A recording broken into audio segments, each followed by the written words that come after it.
Ladies and gentlemen, boys and girls, welcome to the Hyperion Hub, your meeting place for all things Disney. Now your hosts. Hello and welcome to the Hyperion Hub. I'm John Alois, and as always, joined by Sean Degenhart. Hello. And John Redling Schaefer. Hi there. This week on Our Disney Views, we're reminded to encourage you to send in show ideas. We got one sent in this week from listener Adam Harris. He's asking for a deep dive episode on the history of Disney video games.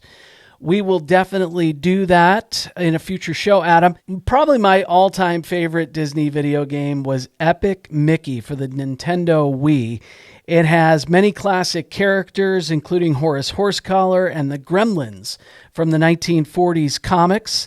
It's probably about 15 to 20 hours worth of playtime. It took me about a year, maybe a year and a half to complete it.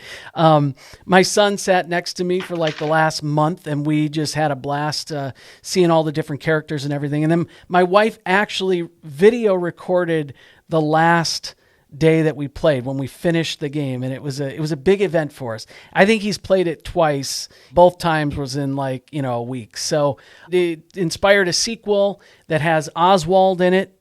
Yeah, good time. If you have a favorite or have an idea for us, please send it our way at podcast@thehyperionhub.com. Now on to the second half of our conversation with writer, producer, director Jeff Sherman, who talks about the documentary he co-directed called The Boys, about his father and uncle, the Sherman brothers. So 2009, you premiered a documentary that is beautiful. It just came out on Disney Plus here not too long ago. A lot of issues presented in that documentary. You produced with your cousin Greg, which is Richard's son. What were your goals when you set out to produce this documentary? What did you want to accomplish? Well, the way it started was our dad's career had taken one of those low parts of the roller coaster, and they were getting older. And so Greg and I, we hadn't talked. Our families were very estranged, as you see in the Boys in the documentary, the Sherman Brothers story. And I went to the opening of Chitty Chitty Bang Bang in London, the stage production. And I just went out by myself, and there was an after party. The Broccoli's, who do all the James Bond movies, Barbara Broccoli had produced the play, and she rented out this club called the In and Out Club in London, which was a beautiful, cool place. And it was just the most amazing party you've ever been to. And I look over, and sitting at the bar is my cousin doing shots. Now, I've spoken to him. We weren't strangers, but we didn't really hang out because our families were just so kind of disconnected. And I walked over to him. I put my hand on his shoulder. I said, "So, do you have any idea what went on with our families?" And we sat down. He was so excited that I did that because it was like an invisible wall we weren't supposed to cross. And so we talked until the party was over, and we compared notes. And so we were approached by a producer who wanted to do a biopic on, a scripted biopic on our dads.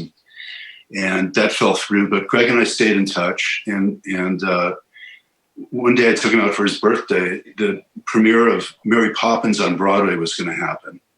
And I said, "Greg, you know what we ought to do to prove the concept of the Sherman Brothers is we should shoot a little short demonstration film around the opening of Mary Poppins, because I knew that all these people were going to be there, Roy Disney and all these other people and who I kind of knew. And so we set it up, and we did it out of pocket. We got my in-laws invested, and a friend of Greg's, and we each put in a little money, not much. And we shot a 25-minute demonstration, and really it was to do a scripted biopic because we're both screenwriters, Greg and I.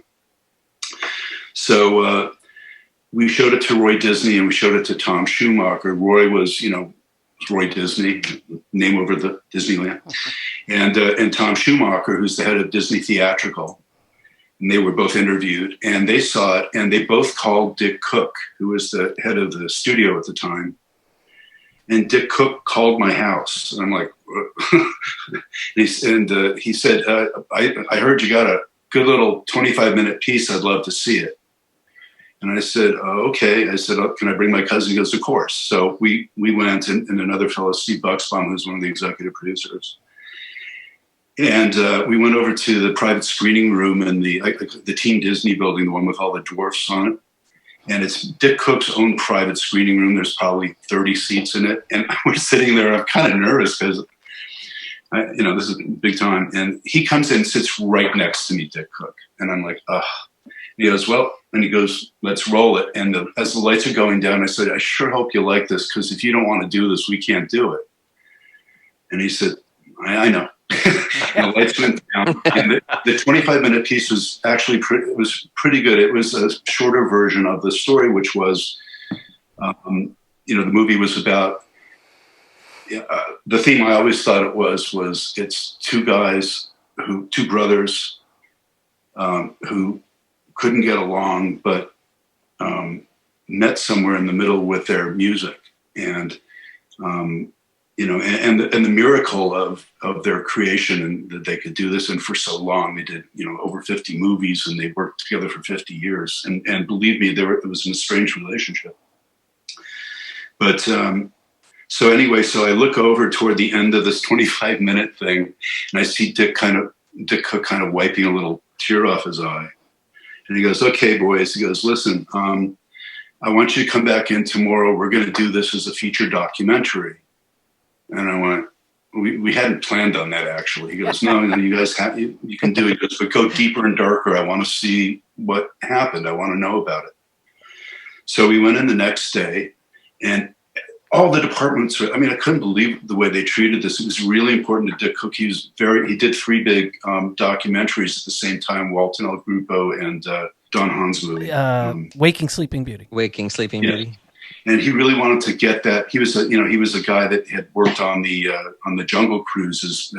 He worked his way up from nothing at Disney, and really loved that history. So he wanted us to do this. All the departments were there, and there was a fellow, one of the attorneys. There probably were 20 people in the room with us, and he said, "Oh, you guys all work for that. They'll work with you, whatever you need. Here's this person, here's that." I'm taking notes down. And this one guy raises his hand. He goes, so just so you know, you can only have 12 songs in the movie. And I said, well, that's going to be a problem, because there are 14 in Mary Poppins, I believe. And Dick laughed. And this other fellow came over to me, Mitch Lieb, I think he's still there. And he was one of the music guys. And he walked over and he said, listen, Jeff, he goes, your dad and uncle made Disney music. You can have as many songs in there as you want.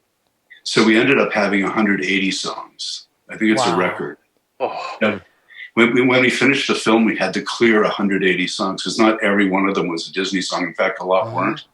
And sometimes there's always a lot of legal stuff going on between the different studios. So, we had stuff that was in Paramount Films and stuff that was in, but we got pretty much everything in there that we wanted.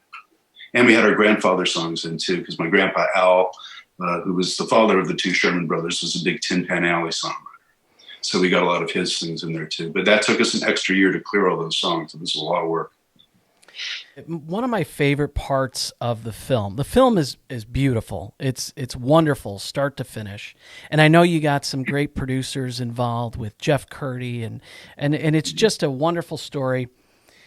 One of the things that stuck out to me, the way it's edited, it's brilliant. At one point, you have back-to-back sound bites, and you have you have your dad, actually, Bob, talking about how, as kids, they weren't very close.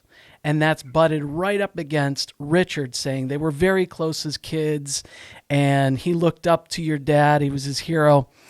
And it just does a nice job of setting up how different they were, right? And then we get to the point where the day comes, and they had worked for the Disney company here and there, like you said, with Annette and other things. But that day that Walt officially asked them to be a part of the studio, and both of these separate interviews are shot thousands of miles apart. And when they get to that moment, each time they both break down. And you edited those together to show what that meant to them. And the Disney company may have kind of made your brothers closer than they possibly ever would have been. So it's just a wonderful moment and just brilliantly edited. I love that film, those parts as well. Thanks. Yeah, we had a terrific, Richie Evers was our editor, and we worked very closely with him. Greg, the way we kind of put it together was, it was actually Roy Disney's advice, because he'd done a lot of documentaries. He said, don't just go and talk to your dads once, go many times, because you're going to learn something from your uncle that your dad will comment on. And so what I did, Greg was very much on a laptop, and he did all of his notes on that. And we did sequences. We would do like that, the thing you mentioned, but the boys talking about each other as boys, and then talking about their first, when Disney hired them to be staff songwriters. I had a room in my office. I'm old school, so I just I had everything transcribed, and I paper cut it. So I would go, oh, that's great against that. So that kind of is how it worked. And then Greg and I would work back and forth together with Richie and get it. We had a great core little staff. Patrick O'Grady, who was we almost killed that poor guy. He was doing a lot of the clearance and the pictures. With these movies, you don't think about it, but every picture, every photograph has to be who took it, who else was in the picture. And the funniest part for me was we were doing, I wanted to have a lot of the big dance routines, the step in time and this and that. And the Disney lawyer called once in a while. They would see things periodically. They go, this is really great. It's really great. Now you have all the names and clearance from all the dancers and the musicians on those sessions, right? And I said, cut the big numbers. Lawyers, am I right, John? Oh, they're the worst. They're the worst. John's a lawyer, just so you know. No, they have to, They have to, Everybody sues Disney, so they didn't want to have any problems with that. There was another funny thing they did, which was, you might notice that we got a PG rating, which I'm going to but it was because they had cigarettes and pipes, and almost they would always, my dad smoked cigarettes, and not for all his life, but during that period, my uncle always had a pipe in his mouth. So they first wanted us to blur them all out, and we kind of gave them one scene, and they went, oh, don't worry about it. So it just 2009 is when that premiered, and then it just this year came out on Disney Plus. Have you noticed a big resurgence and interest in it? How has it been received? Are you hearing things from people after watching it? Yeah, I do. In fact, a lot of people, who didn't get around to, it's hard to find documentaries usually. We were only in the theaters for a couple of weeks, and then it was on DVD. And, but it's limited. There's a limit to that audience. I find that almost every day somebody writes to me now and goes, yes, a good friend of mine had never seen it. And he wrote to me and he just watched it and he said, I can't stop crying. So, it's bittersweet. A lot of people think it kind of shows sort of a darkness about them, but I always looked at it as having sat and I worked with them. I did this show called The Enchanted Musical Playhouse back when the Disney Channel first started. I produced it with the Osmond family, with Jimmy and Donnie. And I hired my dad and uncle to work on it. So I got to work with them. I wrote scripts and they would write the songs, and I got to see how that process worked, which is invaluable and amazing. But they would fight. I could tell you a story, but I won't repeat it. What happened the first day? I'll tell you, and maybe just cut it out because it's a little bit. So the first one we did was the Velveteen Rabbit. If you have kids, you probably know this storybook. And so I said, Dad, how do I work with you guys? He said, well, get 3 copies of the same version of the story, drop one at your uncle's house, drop them with me, and you take one. And then song spot. I said, Dad, I have 2 questions. I said, what do you mean song spot? And the other thing, I said, where does Uncle Dick live? He lived 7 blocks from us, but I'd never been to his house. That's how estranged it was. Right? So I knew my uncle from the office. We've always been very close, but I just didn't know where he lived. So he told me. And it was weird. I went to his house. I rang the bell, just like our house had played It's a Small World. It was really kind of creepy. It was like parallel universes. And he opened the door a crack and took the book and said, thank you. I'll see you on Thursday. All right. So I go and I'm all excited. I drive to their office, which was on Sunset Boulevard, if you know LA, right near where Tower Records was, right around that area. And I go up the steps. I've been there a million times. So today I'm going to work with the Sherman brothers. I'm happily coming up. I'm so excited. I walk in, there's tension in the room. It's just like, it's you've been in a room with tension where it's like hard to breathe. And they're just quiet. My dad's at his desk. My uncle's at his desk, and they're just kind of staring at each other. I walked in, and there's a chair in the middle of the room, and I sit in and I go, well, hey, how's everybody doing? My dad goes, let's just get into it. All right. And I said, well, I was looking through the script. Nobody was saying anything, so I thought I'd start. And I said, I looked at the script, into the book, and I think the first song ought to come maybe on page 3, where my uncle stops me. He goes, that's the most ridiculous idea I've ever heard. And he slams his hand down. And my dad said, you can talk to me like that, but you cannot talk to my son like that. And they got into this thing where I'm holding these two 50-something-year-old men apart. And then suddenly my uncle goes over to the piano. He starts playing this happy little melody. My dad looks at me, shakes his head, goes back, pulls out his little writing pad. And they wrote a song called Ribbity Rabbity Run. So I thought, like, I've destroyed the Sherman brothers. I've ruined this. And I after the session, I was there for a while. I go home and I call my dad and I said, Dad, I'm so sorry if I did something wrong. He goes, no, that's how we work. Oh, okay.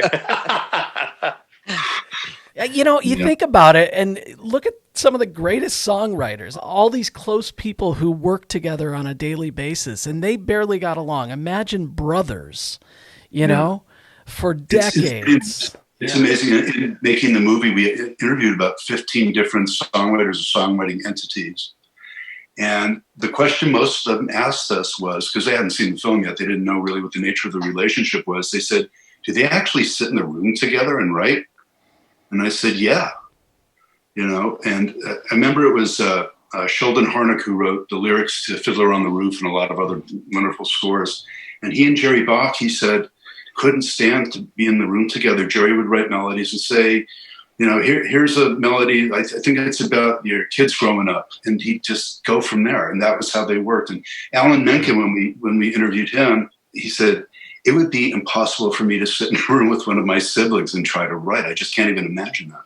And it was hard for them, and it took its toll, maybe even a little more on my dad because he was quiet and took a lot of stuff. But he could give it too. He would come home from work sometimes and just be so drained. And he would say, it was another one of those days. And I'd say, well, why don't you go find, Dad, you're a lyricist. There's so many composers who would love to work with you. Why don't you find somebody else? He goes, I don't want to do it with anybody else. We do this really well. They knew it was just a perfect thing. And the odd thing was they really loved each other. They just didn't really like each other. They were just so different. Which interestingly, if they were too similar, they probably wouldn't have been a great songwriting team. It caused those sparks to happen. That competition. And same with Lennon and McCartney. They wanted to outdo each other and write a better song. And Lennon and McCartney, if you think about it, they were only together for maybe 12 or 13 years. I think, even less, maybe 10 years. Yeah, it was a little before they broke out. Yeah, about 10 years, I guess. But my dad and uncle had this relationship, and they stayed together for 50 years. And that's really the miracle of the Sherman Brothers to me. And because they knew they were good at it and they were doing such beloved things that they knew that the sum of them was better than the parts. So what do you think of when you hear people coming out of the park singing There's a Great Big Beautiful Tomorrow and It's a Small World, and just realizing the legacy? Under the Disney name, I think the Sherman name has probably the largest legacy in the Disney universe. So, how does that make you feel? Well, it's a big source of pride. It's, when I started working on Boy Meets World at the studio, in 93, I got an office in the animation building, in the same building where my dad was. My dad and uncle were in 3C10 and 11, the floor above. And my office was down the floor below them. And it was powerful to me. I grew up on that studio a lot, and here I was working, and I've worked more than half my career at Disney in different aspects, different television shows and movies and things. The funny story about that was one day my office overlooked the studio theater. It was facing that street. And there was a big commotion outside in front of the theater. And one of my friends on staff came into my office and said, looked at it and goes, is that your dad? And I said, oh yeah, it is. I wonder what's going on. So I walked down, and it was the day they were getting their handprints in the cement outside the thing. And my dad, I said, Dad, you know I'm right here. I said, why didn't you tell me this was going on? He goes, oh, I knew you were working. I didn't want to bother you. Oh, So, that's the kind of guy he was. He was just very humble. He used to keep all of his awards. They had tons of gold and platinum records and Oscars and Grammys and foreign film festival awards. And they were all in my dad's bathroom because he didn't really want to show them off. And one day my mom, every time somebody would come, everybody goes, can I hold the Oscars? So my mom would have to trot up the stairs, grab the Oscars in their head. She was a little small woman. And she would come down. And one day she said, darn it, Bob, I'm building you a room for your trophies. And it's going to be downstairs right here. So it became his favorite room eventually. It was the blue room off the living room. But no, hearing all that stuff and you walk through the park and you just, it's unlike anybody else. You hear those songs wherever you go. They're playing someplace. That wonderful guy who plays the piano down at the Carnation shop down at the end. He's always playing something that, in the parades and just all that stuff. It really is. It's overwhelming. I'll tell you one other little quick story, which was when Poppins came out and they won 2 Oscars for Best Song and Best Score. They had a concert at the Hollywood Bowl, a children's concert in the daytime. And it was classical music for kids, kind of approachable classical music. And then there was going to be an interlude of the songs from Mary Poppins. And so I went with my dad, my uncle, and my 2 sisters, Lori and Tracy. And we were sitting in a box. And it came time for the Mary Poppins stuff. And I didn't think that much about it. My dad was so humble. I didn't really think it, I didn't get it. So before they started the Mary Poppins section, they said the 2 fellows that wrote the songs and just won the Academy Awards are here today. And they stood up, and it was the end of the concert. It was after they played the little medley. And I was signing autographs. We were just all, the people swarmed. If you've ever been there, it was a little scary, but like everybody wanted to meet them. And I realized it was bigger than I had imagined, because my dad just would downplay it. He not that he wasn't proud of it. To him, it was an art. It wasn't, an ego thing. One funny story, when we were at Disney World with my girls, first ride, we had just gotten off the plane. It was hot. We were standing in line. It's a Small World. And I did a Facebook Live. And I said, Clara, where are we? And she said, it's a small world. Aren't you excited? No, I don't like It's a Small World. And you commented on that. You said something like, hey, there's nothing wrong with It's a Small World, or that's a great song, or something like that. And later I told her, I said, do you know who this is? She's like, no. I said, his dad and uncle wrote this song, and her eyes got wide, like, oh no, what did I do? When we go to the park, we used to go quite a bit, especially early when I was a little kid, but later on, even in other times, my dad and uncle would be honored for something. We'd go to the park and they'd do stuff. And we always would go on It's a Small World. It's a family thing we would do. And my dad never watched the ride. He would watch the littlest kid on the boat and watch them learn the song. Uh-huh. And he said to me, when we were doing the movie, I said, so, what are you proud of? And he said, well, if I can come back after I die, you'll find me standing at the end of It's a Small World, shaking everybody's hands as they come off. So there's a little tradition that maybe your listeners can do, which is, my friends who all know that story, when they get off the boat, they say, hi, Bob. We will not ride that ever again without saying that. I promise you. Oh, you're going to say, I'll never ride that again. No. I love it. Maybe Sean's daughter, but yeah. And I agree with you. I have so many wonderful photos and videos of our kids looking at all the dolls and everything. And yeah, the music is just great. I had that album as a kid. I listened to it all the time. The music is better than great. It's timeless. And that's got to be pretty amazing too. I mean, you can watch one of the movies that they wrote or watch some of the shows that you helped produce, at Disney. But when you're walking through the park, you're seeing other people's reaction to the art as well. You're with other people. So that's got to be pretty cool. What a great story. Thank you for sharing that. The way Small World happened was Disney was going to have attractions at the New York World's Fair. And one was Great Big Beautiful Tomorrow, the Carousel of Progress.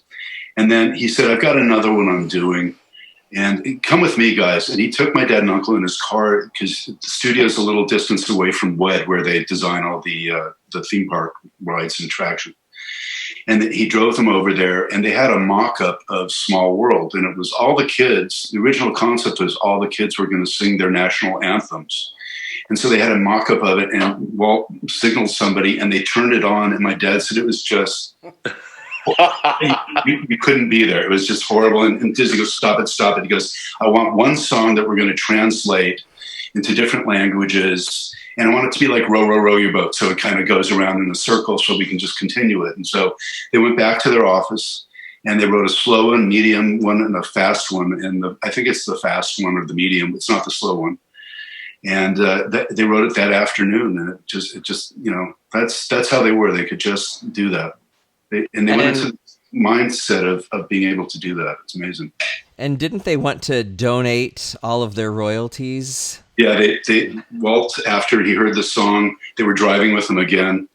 And they said, my dad was sitting in front with Walt, and he said, Walt, Dick and I have talked about it because it was for UNICEF.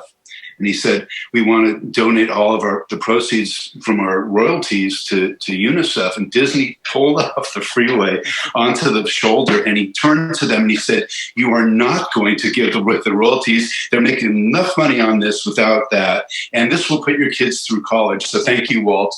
Their heart was in the right place, but Walt was looking out for them. That's great. Yeah. Shifting gears a little bit, can you talk to us about some of the work that you did for the Disney studio? You've mentioned it, but how was that going back to the studio and working on Boy Meets World and things that are on Disney Plus today and we still enjoy today?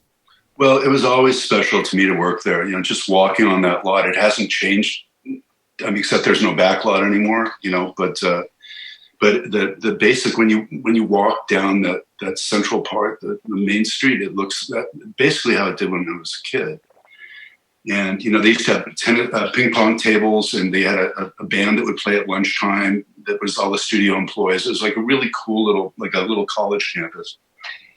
And I don't think I've ever been more proud than the times when I walked on that studio lot and pitched and sold something or was working.